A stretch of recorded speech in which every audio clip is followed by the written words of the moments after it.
Hi dear, I hope you are all right at home. Because of the pandemic disease, COVID-19, we are online conducting our lessons. I believe you will do your best in learning languages. Well, today's topic is Lesson 10, Revision.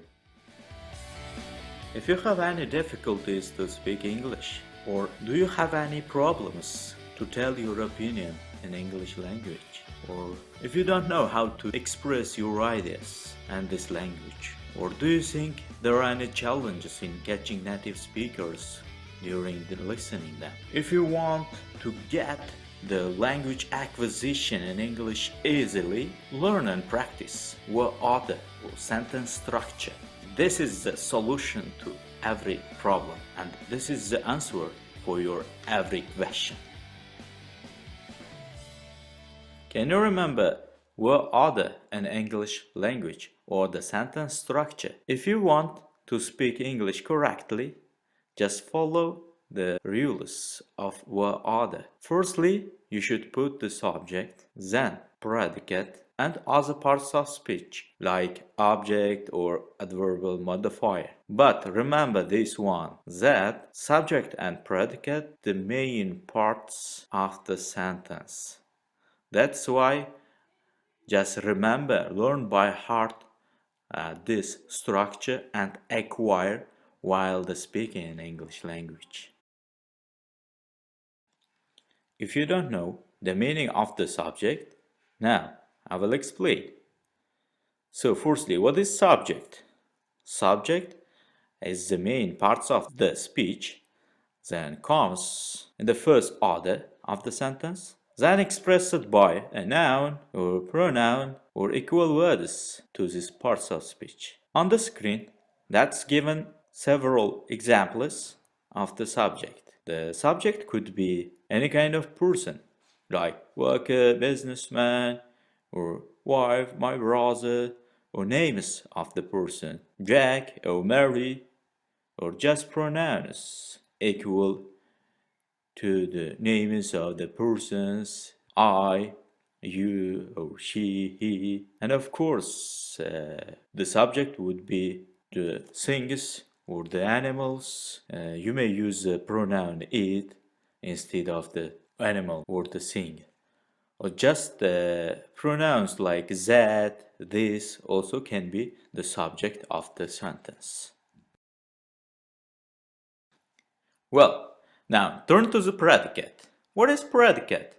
Predicate is the second part of speech and comes after the subject in the sentence, then expressed by verbs, actually, or auxiliary verbs as well. For example, just get the ordinary verbs we ever use, like drive, and driving a car, or just come home, or just plan the conference, or just close the door, travel to London, read a book. If you remember the structure of the sentence in English language, that's given several samples and sentences of this word order. On the table, that's given samples of sentences. In the first column, that's given subject. Next column presents the predicate, and the third column presents the other parts of the speech. Let's introduce with the sentence. If you speak in English correctly, just you should follow this kind of rules. For example, Jack studies at university. Mary closed the door. Workers run to the job. Businessman planned his work. Mechanic opens the gate. Students know a lot of information.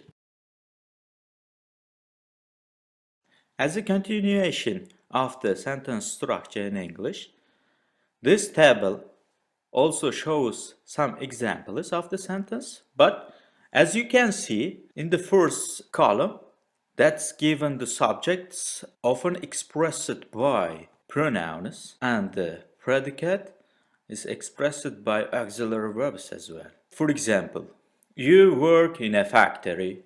It works with a key. They will travel to London. That was not your mistake, or etc. Alright. This slide gives the information about sentence structure in general questions.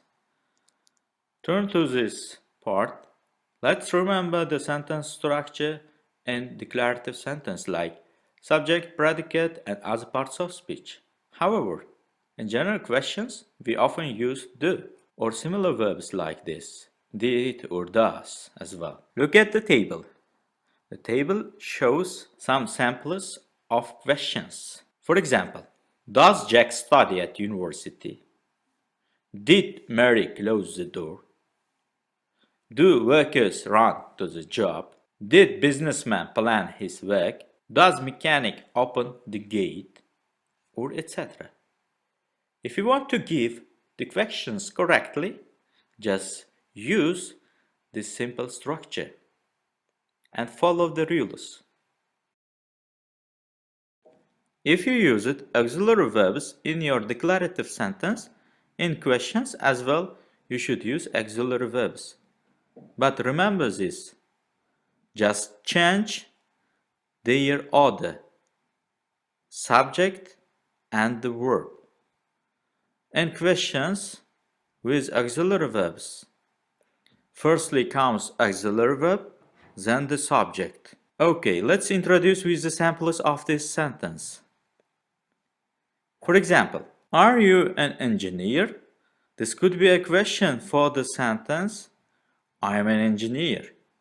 Or if you give the sentence like, that was your mistake, the question for this sentence would be, was that your mistake? Or the next sentence, my friend is an architect. The question would be like, is your friend an architect? Or etc. Just use this structure while you use the auxiliary verbs in your questions. By the way, what is auxiliary verb? The auxiliary verb is are, will, was, and other types of verbs. If you want to ask special things, you should use another structure in questions. Different from general questions, in special questions, you should use special interrogative words. But the structure of the sentence could be similar to the general questions, and in the first stage you should put the special interrogative words. For example, where, what, how, which, when, or etc. Just introduce with the table. Table shows the correct structure of special questions. For example, what did Mary close? How does it work? What does mechanic open? What do students know? Or etc. I hope you like this lesson and clearly understand the topic. As a home assignment, you are given 3 tasks. In the task 1, you should make 10 sentences begin with following subjects like I, my brother, Jane, his sister, engineers, mechanics, or etc. Task 2. Make 10 general questions begin with question words. Do, does, will, can, may, are, is, have, has, or etc. Task 3. Make 10 special questions beginning with interrogative words like what, who, whom, which, when, where, and etc. If you don't understand anything, if you have any questions related to the topic, just contact my Telegram, academic user. Alright, this is the end of our lesson. Thank you for your attention, and I want to note that don't forget to spend time at home Save yourself at home, secure family at home, study at home, and stay at home. Bye for now. See you next lesson.